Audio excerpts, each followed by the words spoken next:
બાલ્યકાળથી અમુક અમુક જે કહેવાય ને કે જીવનની અંદર આમ એક અમુક એક છાપ પડી જાય, બરાબર છે. તો એ છાપ એટલે આપણે સામાન્ય રીતે જોઈએ કે નાના બાળકો હોય ઘરની અંદર, ત્યારથી માંડી અને યુવાન વૃદ્ધ થાય ત્યાં સુધી એ છાપ એના મગજની અંદર કંડાયેલી રહે છે. જેને ગામની અંદર રામા મંડળ જેને જોયું હશે, અથવા તો જે રામાપીરની જે ગરબી ભજાતી હશે ત્યારે રણુજાના રાજા અજમલજીના બેટા વીરમદેવના વીરા રાણી નેતલનો ભરથાળ મારો હેલો સાંભળો તમને સંભળાય. જે કહેવાય કે ભાઈ રાયકો બેનીને તેડવાને અમુક વસ્તુ એવી છે કે જે તમને કાયમ યાદ રહી જાય, કારણ કે નાનપણથી એ તમારા કંડારેલી છે. તો વિશેષ કરી મારે કે દ્વારકાધીશના દર્શન કરવાવાળો ભક્ત ભગવાનને પ્રાપ્ત કરવા માટે દરિયા સુધી જાય છે અને પરમાત્માની પ્રસાદીની પ્રાપ્તિ થાય છે, અને એના દ્વારા જે આપણને એક અમૃત મળે છે એ આજની તિથિનું દિન વિશેષનું મહત્ત્વ છે મિત્રો. તો આજના દિવસ માટે દિન વિશેષ પ્રમાણે ભગવાન રામાપીરને આ ભજવા માટેના જે નોરતા જે છે એની અંદર ખાસ કરી અને આ વિશેષ આપણે ઉલ્લેખ કરતા હોઈએ છીએ. ભગવાનના જે પ્રભુત્વનો જે છે, પરમાત્માની જે ઈચ્છા છે, એની ઈચ્છા શક્તિ છે, અને એના દ્વારા એનો વિકાસ થાય છે અને મનુષ્ય જીવનને એક આ સાચો હરખ આપે છે. એમ કહેવાય છે કે આંખે કરું આંધળા ને દિલે કાઢું કોઢ, દુનિયાને જાણે પીર રામદેવનો ચોર મારો. આ તો તમે જોજો, સાંભળેલું જ છે બધાએ, પણ બહુ મજા આવે, કારણ કે ત્યાં તમારી ભક્તિ અખંડ બને છે. તમારી નજીકમાં કોઈ સારો અને મોટો માણસ બેઠો હોય તો તમને ચિંતા ન થાય પણ એ સારો અને મોટો માણસ બેઠો હોય જો તમને ચિંતા ન થાય, કોઈ પણ વ્યક્તિ તમને સહકાર આપવાવાળો હોય, તમારો ખભો થાબડવાવાળો હોય ત્યારે તમને ચિંતા ન થાય. કોઈ પણ વ્યક્તિ એમ કે હું બેઠો છું જ્યાં ચિંતા કરીશ નહીં ત્યારે ચિંતા ન થાય. વિચાર કરો કે માણસના ઉપર રાખેલી આ શ્રદ્ધા પણ વ્યક્તિના જીવનની અંદર એક સાચો વિશ્વાસ આપે છે, જેને આપણે આત્મવિશ્વાસ કહીએ. તો ભગવાનના ઉપર મૂકેલો વિશ્વાસ કેટલો બધો કામ આપતો હશે. અને એટલા માટે કસ્તુરી તિલકમ લલાટ પટલે વક્ષસ્થલે કૌસ્તુભમ નાસાગ્રે વરભોક્તિકામ કરતલે વેણુ કરે કંકણમ સર્વાંગે હરિચંદનમ સુલલિતમ કંઠે જ મુક્તાવલી ગોપાહ સ્ત્રી પરિવેષ્ટિતો વિજય. તે ગોપાલ ચૂડામણીના જ્યારે દર્શન કરીએ આપણે ત્યારે આપણો ભાવ કેટલો વધી જાય મિત્રો. તો દિન વિશેષની અંદર વાત કરવી છે આજે આપણે કે આપણે જ્યારે એમ વિચારતા હોઈએ કે ગાડા હેઠે કૂતરું જાણે હું જ પાર ઝીલું છું. લગ્ન પછી દાંપત્ય જીવનમાં પતિ પત્નીની જે વાત જો આવે ત્યારે જીવનસાથી સાથે મોટા ભાગે અત્યારે આપણે જે જોઈએ છીએ વર્તમાન સમયે તો એમાં અણબનાવ રહ્યા કરે છે. તો જીવનસાથી સાથે પહેલો તો વિચાર આપણે કરવો રહ્યો કે અણબનાવ કેમ રહે છે. બીજી વસ્તુ તમને કહું કે પતિ અને પત્નીના વિચારોમાં અસમાનતા આપણને કેમ દેખાય છે. ત્રીજી વાત તમને કહું કે પરિવારની અંદર ક્યાંક ને ક્યાંક એવું પીડાદાયક વ્યક્તિ હોય છે કે જે વારંવાર પીડા આપતું હોય છે પોતાનો વ્યક્તિગત અહમને સંતોષવા માટે, અને એના કારણે દાંપત્ય જીવનની સારી સુખાકારી નથી મળતી. ઘણી વખત આપણે વિચાર કરીએ કે ભાઈ મારા જતું કરીને કેટલું જતું કરું, અને છતાંય શા માટે અમારે જ ભોગવવું પડે. તો આ બધી જ વસ્તુઓ મને લાગે છે ત્યાં સુધી આ સાંસારિક જીવનની અંદર દાંપત્ય જીવનમાં બધાની રહેતી હોય છે. તો મિત્રો પહેલો વાત આપણે એ કરવી છે કે જીવનસાથી સાથે અણબનાવ શા માટે રહે છે.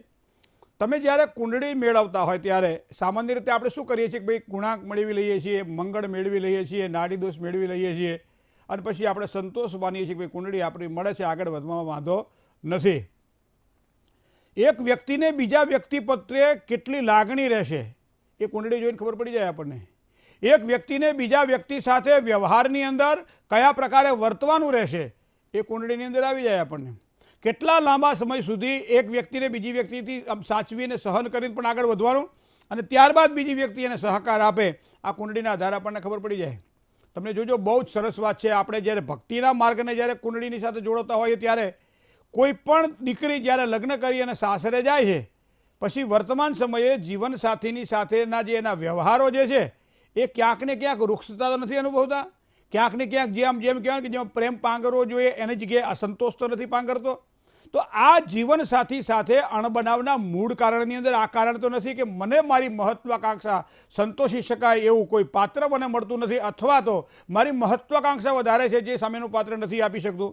તો એના માટે જન્મકુંડળીની અંદર આત્મવિશ્વાસ જોઈએ, અને આત્મવિશ્વાસની અંદર કુંડળીમાં એકબીજાના સૂર્યને જોવાનો હોય.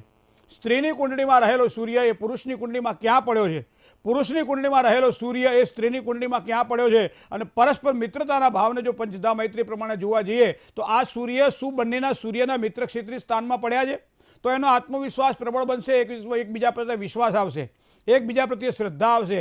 ક્યાંક કોઈ પરિસ્થિતિ ખોટી આવે તો પણ એકબીજાની સાથે સમજી વિચારી અને યોગ્ય નિર્ણય લેશે. તો જીવનની અંદર જ્યારે આ પ્રમાણે આત્મવિશ્વાસથી સભર જ્યારે બનવું હોય ત્યારે જન્મકુંડળીમાં પરસ્પર સૂર્યને જોવા રહ્યા. હવે સૂર્યની સાથે વિરુદ્ધમાં તમે જાઓ તો મંગળ આવે, તો સૂર્ય અને મંગળ ભેગા થાય તો એમ કહેવાય છે કે એક ક્રોધ ઉત્પન્ન થાય છે.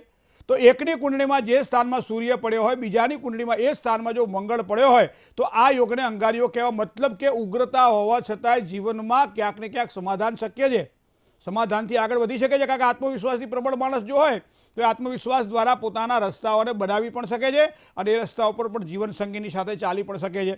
તો આ વસ્તુ આપણને જન્મકુંડળીમાં જોવા મળે. અણબનાવની અંદર બીજું કારણ તમે જોવા જાઓ તો ચંદ્રમા છે. ચંદ્રમા મનનો કારક ગ્રહ છે. ડામાડોળ રહેલું મન. તમે લગ્ન પછી એમ કહેવાય છે કે અમુક સમય સુધી પત્ની પોતાના પતિને એમ કહે છે કે અહમ તમામ, હું તમારી છું. લગ્ન પછી તરત જ પત્ની એમ ન કહી શકે કે આ તો માવડિયો છે. અઠવાડિયાની અંદર કોઈ પણ છોકરી જો એમ કહેતી હોય કે આ માવડિયો છે, ત્યારે આપણે સહજ રીતે વડીલ તરીકે કોઈ સમજાવવાવાળો સમજાવી શકે કે 24-25 વર્ષ સુધી, 27 વર્ષ સુધી જે છોકરો પોતાની માની સાથે રહ્યો હોય એ માવડિયો ના હોય તો શું હોય? એને માતાના માવડિયોની માના ગુણો જે છે એને જીવનમાં વિકસાયા છે. માને સુખ દુઃખ પામતી જોઈ છે અને એના કારણે પોતે મોટો થયો છે અને એના કારણે સાચું ભણ્યો છે, એના કારણે સાચું ગણ્યો છે. તો માનું અસ્તિત્વ એના જીવનમાં હોય તો ગૌરવ થવું જોઈએ આપણને. એના બદલે આપણે શું કહીએ? મારું કીધું, અરે 8 દાડામાં 10 દાડામાં કોઈ આપણું કીધું માને? તો એવા સમયે શું કહે શાસ્ત્ર કે ચંદ્રમા મનસો જાત, ચંદ્રમા મને તમને એમ સમજાવે છે કે તમારા ગુણ જે છે ને, આ જે અષ્ટગુણ કોષ્ટક પ્રમાણે જેને આપણે 36 ગુણમાંથી એમ કહીએ કે આટલા ગુણ મળવા જોઈએ, એ ગુણ તમને મળે છે ચંદ્રના આધારે, કારણ કે નક્ષત્રના આધારે મળે છે. તો એની અંદર 1 ના 1, 2 ના 2 એમ કરીને નાડી, ભકુટ અને ગણ એના તમને 6, 7 અને 8 એ પ્રમાણે ગુણ દેખાય અને એ પ્રમાણે 36માંથી વધારેમાં વધારે જ્યોતિષીઓ એમ કે મળે તો તમારું જીવન સફળ બને. પણ એવું નથી હોતું. ચંદ્રમા મનનો કારક ગ્રહ છે. તમે કોઈ પણ વ્યક્તિની સાથે જાઓ ત્યારે પ્રથમ અહંતા, હું તમારી છું, આવો એક ભાવ કેળવાય. ત્યાં સુધી પુરુષમાં એક સ્વભાવ, એક અમે તમને કહું કે એક પુરુષ જે છે ને એ પહેલાંથી જ એવો હોય છે કે આપણે જેને અભિમાન કહી શકીએ ને, સ્વાભિમાની છે, બરાબર. હવે એને એમ ના કહી શકે. હવે બીજી વાત તમને કહું, એકાદ સંતાન થઈ જાય અને એકબીજાની સાથે ભાવ વધારે જળવાય, વધારે પડતું રહેવાનું થાય અને એની જગ્યાએ એકબીજાના જે ભાવ અભાવને અને સ્વભાવને સમજવાનો પ્રયત્ન કરીએ અને એવા સમયે પ્રથમ સંતાન થઈ જાય અને પછી પુરુષ પોતાની પત્નીને એમ કહે છે કે હવે અહમ ત્વામ, હું તમારી તાતા, હું તારો છું. તો એનો મતલબ આ બીજું સ્ટેજ થયું. એ ચંદ્રના આધારે જોઈ શકાય. ત્રીજું સ્ટેજ એવું છે કે અમુક ઉંમર થઈ જાય, છોકરા ઘરે થઈ જાય, છોકરા મોટા થઈ જાય, છોકરા ભણી જાય, છોકરા લગ્ન કરે, છોકરાના ઘેર બહુ આવે અને એવા સમયે પતિ અને પત્ની બંને અહમ તો આમ નથી કહેતા હવે આ બધું ભળી ગયું, હવે આપણે બે એક છીએ. અને એટલા માટે કદાચ છોકરાની વહુ કોઈ માને બોલે તો ડોહાબા કોઈ પણ જગ્યાએ ખૂણા બેઠા છે, છોકરાને કહે તારી વહુને સાચવજે ભાઈ, આ તારી એની માને ગમે એમ બોલે છે. શું કામ? કે અંદરથી એક ભાવ આવે છે મિત્રો, અને આ ભાવનું કારણ છે એ માનસિક લાગણી જોડાયેલી છે. અને એટલા માટે જીવન સાથી સાથે અણબનાવ રહેતા હોય ત્યારે સમજી લેવાનું ચંદ્રની સાથે ક્યાંક ને ક્યાંક કોઈ ખરાબ ગ્રહોનું સામેની કુંડલીમાં ઘર્ષણ થઈ રહ્યું છે. ચંદ્રની સાથે જે કુંડલીમાં, હું તો તમને કહું કે મારી કુંડલીમાં કર્ક રાશિનો ચંદ્રમાં પડ્યો હોય, એ મારી પત્નીની કુંડલીમાં એ કર્ક રાશિમાં જો શનિ હોય તો ક્યાંક ને ક્યાંક એવું ઘર્ષણ રહેશે, જેના કારણે જીવન સાથી સાથે અણબનાવ વધારે રહેશે. અને અણબનાવ વધારે રહે એટલે વિચારોમાં અસમાનતા રહે. વિચારોમાં અસમાન, તમે જોયો ગેપ પડે ને તો જ કોઈક વચમાં ઘૂસે. બે લાકડાની વચ્ચે જ્યારે ગેપ પડતી હોય ત્યારે ખાટલો હોય ને, માચી આમાં હલવા માંડે. પછી મિસ્ત્રી શું કરે છે? સરસ મજાનું એક લાકડું કાપીને એને ફાહ ભરી દે છે. એને જગ્યા નથી પડવા દીધું. બે જણા વચ્ચે જ્યારે ગેપ પડે છે ત્યારે જ કોઈક ત્રીજો અંદર એન્ટર થાય છે અને એના કારણે ગેપ ભરવા માટે પ્રયત્ન કરે છે. એ નથી આ સહન કરી શકતું કે નથી આ સહન કરી શકતું અને એના કારણે કંઈક ને ક્યાંક વધારે અસમાનતામાં વૃદ્ધિ થાય છે અને એના કારણે ક્યારેક જીવનના દાંપત્યને સુખને આપણે ખંડિત કરી દેતા હોય છે, જેને આપણે છૂટાછેડા તરીકે કહીએ. ભાઈ મારે એની સાથે ન ગમે. 10 વર્ષ પછી સંતાનોના થયા પછી પણ છૂટાછેડા મેં જોયા છે. શું કામ? કે આ 10 વર્ષ સુધી કશું ના થયું, હવે શું થયું? પણ આવી રીતે વાત છે કે આવા સમયે તમને તમારો સલાહકાર કોણ છે, કોણ તમને સલાહ આપે છે, અને સલાહ માટે તમારે મંગળને જોવો રહ્યો. આક્રમકતા, ઉગ્રતા દરેકમાં હોય છે, મારામાં હોય, તમારામાં હોય. એ નાનામાં નાનું કે બાળક જન્મે પછી એનામાં શરૂઆત થઈ જાય છે પુત્રના પારણે, અને વહુના બારણે એમને નથી કહેવાતું. પણ જીવનસાથી સાથે, જીવનસંગીની સાથે જ્યારે વ્યવહાર કરવાનો હોય ત્યારે ઉગ્રતાનો ક્યાં ઉપયોગ કરવો અથવા શાંતિથી જીવન જીવવા માટે કેમ પ્રયત્ન કરવો, રસ્તાઓ કેવી રીતે શોધવા, એ જ સતત બંને જણા સાથે મળીને પ્રીતિપૂર્વક જો પ્રયત્ન કરે તો એ મંગળ એની કુંડળીની અંદર પાવરફુલ બને ત્યારે આ વસ્તુ બને છે. અને એટલા માટે તમે જોયો કે ભગવાન ગણપતિને આપણે જ્યારે પૂજતા હોઈએ ને ત્યારે ગણપતિની નીચે એક સ્થાપન પાથરીએ છીએ અને સ્થાપન લાલ કલરનું હોય છે અને લાલનો મતલબ જ ક્રોધ થાય. આ બહેનો જ્યારે મધ્યમાં જે ચાંદલો કરતી હોય છે ને એ લાલ કલર હોય છે. લાલ કલર એટલે ક્રોધ થાય. ક્રોધને શાંત કરવા માટે લાલ ચાંદલો કર. હા, અત્યારે પાછું મેચિંગ થાય એ વસ્તુ અલગ છે, જે પ્રમાણે રંગના કપડાં એ પ્રમાણે એમાં આપણે નથી પડવું. પણ કહેવાનો મારો સૂર એ છે કે હળદી, હળદર અને ચૂનો જેને કહી શકાય, અને એના દ્વારા જે કંકુ તૈયાર થાય એ આગના ચક્રની અંદર જ્યારે પતિ કે પત્ની જ્યારે ચાંદલો કરે ને ત્યારે એના જીવનની અંદર આગના ચક્ર એનું સ્થિર થાય અને ખોટા સાચા વિચારો ના આવે અને એકબીજા પ્રત્યે પ્રીતિમાં વધારો થાય અને એ કુંડળીમાં મંગળ. ચોથું તમને કહું, વાણી દ્વારા વ્યક્તિને ક્યારેક ને ક્યારેક એવા ઊભા થતા હોય છે અને એના કારણે વારંવાર અંટસ રહેતી હોય છે.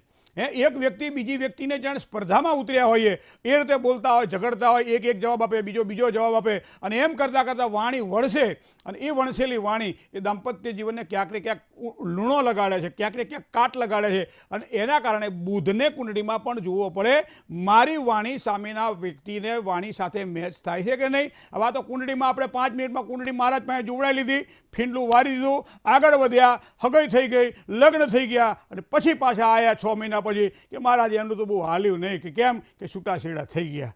શું કામ? કુંડળીની અંદર આ પ્રમાણે ગ્રહોને જો ધ્યાનમાં રાખવામાં આવે તો ક્યાંક ને ક્યાંક સારી, જો ધાર્યું ધણીનું થાય પણ સારામાં સારું પ્રયત્ન કરી તો આપણે કરી શકાય કે ન કરી શકાય, થોડી મહેનત તો કરવી પડે ને આપણે. તો આ પ્રમાણે કરવાથી બુધને વાણી સાથે સંકળાયેલો છે, માટે વિચારોમાં અસમાનતા જ્યારે દેખાતી હોય ત્યારે બુધને પ્રાધાન્ય આપવું પડે. હવે બીજી વાત કરું, પરિવારમાં પીડા. માતા પોતાના સંતાનને, પોતાના પુત્રને સ્વાભાવિક રીતે સાચવે એ 2 નંબરની વાત છે. કારણ કે બાલ્યકાળથી એમ કહેવાય છે કે માંસનો લોચો હોય અને એમાંથી એને માણસ બનાવ્યો છે, એની મૂર્તિ ઘડી છે, એને મોટો કર્યો છે, એને ભણાવ્યો ગણાવ્યો છે, પીડા સહન કરીને દીકરાને એને આગળ વધાર્યો છે. પણ પછી અમુક સમયે જવાબદારી, જ્યારે પહેલાંના જમાનામાં પહેલાં જુડા રાખતા આપણે ચાવીઓના, અને પછી જુડો વહુ આવે ને, વહુને જુડો અમુક સમયે જ્યારે વહુ થોડી ખમોજણી થાય ને એટલે હાહુ વહુને જુડો આપી દે, બેટા હવે પછી આ તું સંભાળજે. મેં એવું જોયું છે કે પુત્ર ફેક્ટરીમાંથી, દુકાનમાંથી કે એમાંથી ઘરે આવે, ઘરે આવીને હજી તો બેહે ને ત્યાં મા અને વહુ 2 પાણી લેવા દોડે, બોલો, પાણીયારે. અને 2 જણા હારે પાણી લઈને આવે. તમે વિચાર તો કરો, આ પત્નીનું હાથનું પાણી પીવે, માતાના હાથનું પાણી પીવે, પછી બચારો પીડાય. બરાબર? જો પત્નીના હાથનું પીવે તો માતાને ના ગમે, માતાના હાથનું પીવે તો પત્નીને ના ગમે. તો આ ગુરુ એટલે શ્રેષ્ઠતા. તમારે શ્રેષ્ઠતા પુરવાર કરવાની હોતી નથી, તમારા કામ જ તમારી શ્રેષ્ઠતાનું નિર્માણ કરે છે. અને એટલા માટે જન્મ કુંડળીની અંદર બૃહસ્પતિ એટલે ગુરુ તમારી કુંડળીમાં પરસ્પર જે રાશિની અંદર ક્યાંક આમ દોઢિયા તો નથી વળી ગયો ને, ક્યાંક ને ક્યાંક પીડાદાયક તો નથી બનતો ને. કારણ કે આપણી પાણીની ટોટી જે હોય એ આપણે જ્યારે લેતા હોઈએ પાણી ત્યારે એ ક્યાંક વળી જાય ને તો પાણી આપણા સુધી ના પહોંચે. એમ મનની આ ગ્રંથિ ક્યાંક ને વળી જાય ને પછી આપણા સુધી સારા વિચારો ન પહોંચે અને એને કહેવાય છે પરિવારની પીડા. અને પરિવારની પીડામાં બંનેને ગુરુ જોવાતો હોય છે. આગળથી વાત મેં કહ્યું શુક્રની વાત છે. શુક્ર એટલે શાંતિ પણ ખરી, શુક્ર એટલે સંતોષ પણ ખરો અને શુક્ર એટલે સંપત્તિ પણ ખરી. તો 3 સ આવે છે, શાંતિ, સંતોષ અને સંપત્તિ. આ 3 સ કહેતા શુક્રથી મળે છે. તો શુક્ર જો તમારી કુંડળીમાં પરસ્પર પ્રીતિવાળો હોય ત્યારે એકબીજાના આધારે એકબીજાનો ભાગ્યોદય થાય. દીકરી નોકરી કરે છે, છોકરો નોકરી કરે છે, ઉંમર વધી ગઈ છે, એકનો 84માં જન્મ છે, એકનો 86માં જન્મ છે. તમે વિચાર કરો, હું તમને ઉદાહરણ આપું એમને નથી આપતો, બરાબર? હવે આ બંને, છોકરી અને છોકરો બંને નોકરી કરે છે. હવે છોકરી એમ કહે છે કે મારો પગાર મારા ખર્ચમાં નીકળી જાય છે, મને પગાર વધતો નહીં, અને છોકરો શું કમાય મને બતાવતો નહીં. આવા તમે સાંભળેલા કોઈ દાડો? અમારે તો રોજ 2 નવું સાંભળવાનું આવે, બરાબર? હવે મારે શું કરવું એમ કે ત્યારે અમે બેનો બૃહસ્પતિ પછી શુક્ર, જે શુક્ર સંપત્તિનો આકાર રાખીને જોઈ લઈએ કુંડળીની અંદર. જો કન્યા રાશિમાં શુક્ર બેઠો હોય અને સામેની કુંડળીમાં મીન રાશિમાં બેઠો હોય ત્યારે આ શુક્રનું એમ કહેવાય છે કે જે સમસપ્તક યોગ જે છે એ ક્યાંક ને ક્યાંક પીડા આપતો હોય છે. ક્યારેક શુક્ર પાપાક્રાંત બની રાહુ સાથે જોડાયેલો હોય, ક્યારેક શનિ સાથે જોડાયેલો હોય ત્યારે પીડા આપતો હોય છે. અને એના કારણે આ શુક્રને, હવે બીજું તમને કહું, જતું કરવાની ભાવના, ભાઈ જવા દો ને આજ નહીં તો કાલ સારું થશે, એ તમને શનિ આપે. શનિ હંમેશા શનિ સંશયોનો નાશ કરે છે શનિ. અને એટલા માટે શનિને પ્રાધાન્ય એટલા માટે આપીએ છીએ. અને એટલા માટે કંઈક મંગળની સામે શનિ હોય તો ચાલે. શું કામ? કે જતું કરવાની ભાવના છે. કદાચ આજ ખોટું થઈ ગયું, આવતીકાલે સારું થશે, તો જતું કરવાની ભાવના. પણ ક્યારેક આ શનિ રાહુ સાથે જોડાય અથવા તો સામેની કુંડળીમાં આ શનિ જ્યારે ગુરુ સાથે કે કેતુ સાથે જોડાય, આ શનિ જ્યારે સૂર્ય સાથે જોડાય ત્યારે ગમે એટલું આપણે જતું કરીએ અને છતાંય આપણે ભોગવવું પડતું હોય તો એની પાછળ આ શનિનું કારણ છે. મિત્રો, આ ગ્રહોની રમતને એક વખત માણસ સમજી લે ને તો લગ્ન જીવનની અંદર આજ પણ એમ કહેવાય છે કે ધન્યો ગ્રહસ્થાશ્રમ, એક એક જેને કહેવાય ને કે એક એવો આશ્રમ ગ્રહસ્થ આશ્રમ છે કે જેમાં શાંતિ મળે, જેમાં સુખ મળે, જેમાં સંતોષ મળે, જેમાં પ્યાર મળે, જેમાં પ્રીતિ વધે, જેમાં સંતાનોનો ઉછેર સારી રીતે સંસ્કારતાપૂર્વક કરી શકીએ અને દાંપત્ય જીવન બધા હળીમળીને રહી શકીએ. કારણ કે તમને કોઈના પ્રસંગમાં જવાનું હોય ત્યારે મોટાભાગે પરિવારવાળા સાથે બધા શું કામ જતા હોય છે કે બધાને ખબર પડે કે ભાઈ આનો પરિવાર છે ને એ બહુ જ ઊંચો પરિવાર છે, ભાઈ આ બંને બધા વચ્ચે ખૂબ સારો મેળ છે. અને આવું જ્યારે વ્યક્તિત્વ જ્યારે કરવાનું હોય ત્યારે સૂર્યથી માંડી અને શનિ સુધીના ગ્રહો જ્યારે કુંડળી મેળવતા હોય ત્યારે અથવા તો લગ્ન થયા પછી પણ જે કંઈ કરતા હોઈએ ત્યારે કદાચ ક્યાંક આપણને આમાં ક્યાંક હાંધા દેખાતા હોય તો હાંધા એટલા વાંધા, પણ એ હાંધો પૂરવામાં જ મજા છે.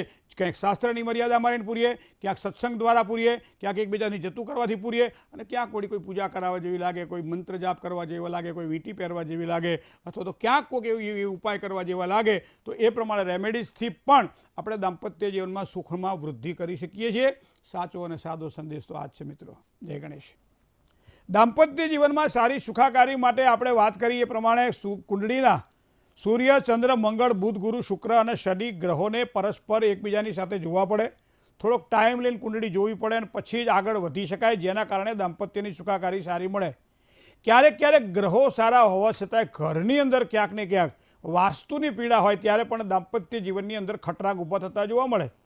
અમુક જગ્યાએ બેસી અને વારંવાર તમે ખોટા વિચારો કરો, તમે ખોટું આમ જેને કહેવાય વ્યવહાર તમારો હોય, પછી વારંવાર એક જ જગ્યાએ બેસીને તમે જ્યારે આ કરો ત્યારે પછી એ જગ્યા તમારા માટે એવી થઈ જાય. ઘણી વખત આપણે જોતા હોઈએ છીએ કે એક જગ્યાએ તમે અમુક જગ્યાએ બેસો ને એટલે ત્યાં તમને ખોટા જ વિચારો આવે. તો આ વસ્તુ જોવાની હોય છે. બહેનો માટે ખાસ કરી અને રસોડાનો અને જે ડ્રોઈંગ રૂમનો ભાગ હોય, ડાઇનિંગનો જે ભાગ હોય, મોટાભાગે વચ્ચેના ભાગમાં તમને એક પિલર જોવા મળે છે, બીમ જોવા મળે છે. તો આ બીમના કારણે વારંવાર ત્યાંથી પસાર થવાનું થાય, જેના કારણે પેલા બીમની અસર એ શરીર ઉપર થાય છે. શરીરની અંદર લોહ તત્વ જે છે એ મોટાભાગે આજના ઘરોમાં લોઢાનો ઉપયોગ વધારે થાય અને એના કારણે આ લોહ તત્વને ખેંચે અને આપણને ખબર ના પડે આ વસ્તુની, પણ એ ક્યારેક ક્યારેક મગજ કારણ વગરનું ઉગ્ર થઈ જાય. રસોઈ બનાવતા હોય, જ્યારે ખાવાનું કરતા હોય ત્યારે, અથવા તો રસોડામાં બેઠા હોય ત્યારે ખોટા વિચારો આવી જાય, ક્રોધ આવી જાય, ત્યારે સમજી લેવાનું કે ક્યાંક ને ક્યાંક આ ઉપર રહેલું બીમ અસર કરી રહ્યું છે, એના ઉપાય થવા જોઈએ. અગ્નિ ખૂણાની અંદર જ્યારે કોઈ પણ દૂષિત તત્વ ઉમેરાય ત્યારે, એમ ઘણી વખત સિંક આપણે અગ્નિ ખૂણામાં જોઈએ છીએ, ઘણી વખત આપણે પાણી અગ્નિ ખૂણામાં જોઈએ છીએ, તો વોટર એલાઇમેન્ટ અને ફાયર એલાઇમેન્ટ બે સાથે જડે એટલે સમજી લો ક્યાંક ને ક્યાંક ક્રોધ ઉત્પન્ન થાય છે, જેના કારણે દાંપત્ય જીવનમાં તકલીફો ઊભી થાય છે. તો આવા ઘણા બધા પ્રયોગો એવા છે કે જે કરવા જોઈએ. વાયવ્ય ખૂણો જે આપણો જે છે, જે સામાન્ય રીતે એમ કહેવાય કે ભાઈ ઉત્તર ખૂણાથી પશ્ચિમ ખૂણા બાજુનો વાયવ્ય ખૂણો, વાસ્તુશાસ્ત્રમાં કોઈ ના હોય તો સારા વાસ્તુશાસ્ત્રીને બોલાવી માપ લઈ અને વાયવ્ય ખૂણાના 3 પદને કાપીને બાકીના જે 3 પદ છે એ 3 પદમાં જો જગ્યા તમારી હોય ને તો એક સારો મજાનો સરસ એક અરીસો, જેમાં આપણે આખું શરીર જોઈ શકીએ, આદમકદ જે કહીએ, આખો અરીસો રાખવો. જ્યારે પણ ક્રોધ ઉત્પન્ન થાય, જ્યારે પણ માનસિક અશાંતિ જણાય અને પતિની સાથે કોઈ વાત કરવાની હોય ત્યારે સમજી લેવાનું આ આપણું કોપ ભુવન છે, એક જ જગ્યાએ બેસી અને વાર્તાલાપ કરો અને હળવું થઈ જવું, તો એના કારણે માનસિક શાંતિની પ્રાપ્તિ થશે. બીજી વસ્તુ છે કે જ્યારે ક્રોધ આવે ત્યારે પાણી પીવાનું. આગળ કે ચંદ્રમાં મનુષ્યો જાત, પાણી પીવાથી એમ કહે ક્રોધ શાંત થાય. ક્રોધમાં કોઈ બને ત્યાં સુધી વાત ન કરવી. ગ્રહોની સાથે સાથે ઘરમાં રહેલા વાસ્તુ દોષને પણ થોડો જો ધ્યાનમાં રાખવામાં આવે તો લગ્ન જીવનમાં ખૂબ જ સારી સુખાકારીની પ્રાપ્તિ થાય. જય ગણેશ.